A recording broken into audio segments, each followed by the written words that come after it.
और दूसरी तरफ उन्हीं की पार्टी का एक मंत्री मध्य प्रदेश में कर्नल सोफिया कुरैशी के बारे में जिस तरह की भाषा का इस्तेमाल कर रहा है वो निहायत ही सांप्रदायिक है और बेहुदा भी है। ऐसे में मैं प्रधानमंत्री जी से अनुरोध करूंगा कि अगर आप सच में भाजपा के घटिया नेता विजय शाह ने कर्नल सोफिया कुरैशी के बारे में कहा है कि जिन लोगों ने बेटियों का सिंदूर उजाड़ा था, मोदी जी ने उन्हीं की बहन को भेजकर उनकी ऐसी तैसी करवाई। बेटियों का सिंदूर तो आतंकवादियों ने उजाड़ा था, क्या कर्नल सोफिया उनकी बहन है? अब आप बहुत से लोग फिर से ये कहने आ जाएंगे कि नहीं अभी। हेलो मैं दानिश। भारतीय जनता पार्टी के एक नेता विजय शाह ने कर्नल सोफिया कुरैशी के बारे में कहा है कि जिन लोगों ने बेटियों का सिंदूर उजाड़ा था, मोदी जी उन्हीं की बहन भेजकर उनकी ऐसी की तैसी करवाई है। बेटियों का सिंदूर तो आतंकवादियों ने उजाड़ा था, क्या कर्नल सोफिया उनकी बहन है? अब बहुत सारे लोग ये कहने आ जाएंगे कि नेहा जी अभी आप चुप रहें, अभी देश संकट में है, अभी बोलने का सही वक्त नहीं है। आइए पहले हम नेहा सिंह राठौड़ जी का एक वीडियो देख लेते हैं, उसके बाद में हम आपको बताएंगे शायर व राज्यसभा सांसद इमरान प्रताप गढ़ी साहब जी क्या कुछ कह रहे हैं उनसे, जिन्होंने एक बेतुका बयान दिया है। पहले नेहा सिंह राठौड़ जी को सुन लेते हैं। भाजपा के घटिया नेता विजय शाह ने कर्नल सोफिया कुरैशी के बारे में कहा है कि जिन लोगों ने बेटियों का सिंदूर उजाड़ा था, मोदी जी ने उन्हीं की बहन को भेजकर उनकी ऐसी तैसी करवाई। बेटियों का सिंदूर तो आतंकवादियों ने उजाड़ा था, क्या कर्नल सोफिया उनकी बहन है? अब आप बहुत से लोग फिर से ये कहने आ जाएंगे कि नहीं अभी चुप रहो, अभी देश संकट में है, अभी बोलने का सही वक्त नहीं है। ऐसे सलाहकार जाए मेरे ठेंगे पे। मैं जरूर पूछूंगी कि इसकी हिम्मत कैसे हुई ये सब कहने की। एक आर्मी अफसर को इन्होंने आतंकवादियों की बहन सिर्फ इसलिए बोला क्योंकि वो मुसलमान हैं।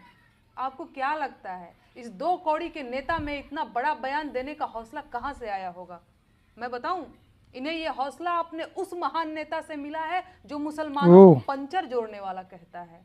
ध्यान से सुनो भाजपा वालों, कर्नल सोफिया कुरैशी मेरी अपनी बहन है, मेरी बड़ी बहन है और हमेशा रहेंगी। और सच ये है कि भाजपा के ज्यादातर नेता सशक्त महिलाओं को बर्दाश्त नहीं कर पाते हैं क्योंकि वो डरपोक होते हैं। ऐसी कोई भी महिला जो डरी सहमी नहीं है उन्हें डराती है। इनकी सोच इतनी छोटी है कि आज तक ये हिंदू मुसलमान सांप्रदायिकता से आगे कुछ सोच ही नहीं पाए हैं। और कहाँ मर गए हैं देश प्रेम की कविता गाने वाले रीढ़ विहीन कवि लोग? कहाँ गए तमाम स्वघोषित देशभक्त? कहाँ गए वो सत्ता परस्त बुद्धिजीवी? अब जुलूस नहीं निकालेंगे इस घटिया भाजपा नेता के खिलाफ? अब देशद्रोह का मुकदमा दर्ज नहीं करवाएंगे इसके खिलाफ?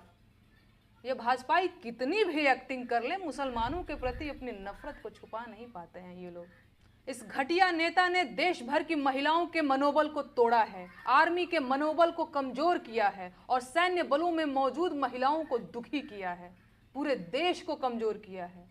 अब आप लोग खुद बताइए कि इसकी सजा क्या होनी चाहिए। दोस्तों, आपने नेहा सिंह राठौड़ जी को सुन लिया है। उस वीडियो में उन्होंने एक नहीं कई सवाल खड़े किए हैं। शायद उनकी यही सच्चाई भारतीय जनता पार्टी या अंधभक्तों को कबूल नहीं होती, वो ये सच सुनना पसंद नहीं करते जो सच नेहा सिंह राठौड़ जी अपने वीडियो को लेकर के या जो भी हो उनका सच ज़्यादातर लोगों को कबूल नहीं होता है। ऐसे में इमरान प्रताप गढ़ी साहब सोफिया कुरैशी को लेकर के क्या कुछ कह रहे हैं, हम उनका एक छोटा सा वीडियो दिखाने की पूरी कोशिश करेंगे। चलिए इमरान साहब को सुन लेते हैं, उसके बाद में उन्होंने उस वीडियो को शेयर करते हुए क्या कहा वो भी हम आपको बताएंगे। पहले सुनते हैं इमरान साहब क्या कुछ कह रहे हैं। और दूसरी तरफ उन्हीं की पार्टी का एक मंत्री मध्य प्रदेश में कर्नल सोफिया कुरैशी के बारे में जिस तरह की भाषा का इस्तेमाल कर रहा है वो निहायत ही सांप्रदायिक है और बेहुदा भी है। ऐसे में मैं प्रधानमंत्री जी से अनुरोध करूंगा कि अगर आप सच में सेना का सम्मान प्रदर्शित करना चाहते हैं, अगर सच में आप देश को ये बताना चाहते हैं कि आपकी पार्टी के नेता सेना का सम्मान करते हैं, तो कर्नल सोफिया कुरैशी जो इस देश की लाडली बेटी है और जिसने इस पूरे ऑपरेशन सिंदूर का चेहरा बन करके पूरी दुनिया को एक संदेशा दिया कि भारत की बेटियां क्या कर सकती। इस वीडियो को शेयर करते हुए शायर व राज्यसभा सांसद इमरान प्रताप गढ़ी साहब ये लिखते हुए कहते हैं कि भारत की लाडली बेटी कर्नल सोफिया कुरैशी के बारे में सांप्रदायिक बयान देने वाले अपने मंत्री को मंत्रिमंडल से कब हटा रहे हैं मोदी जी?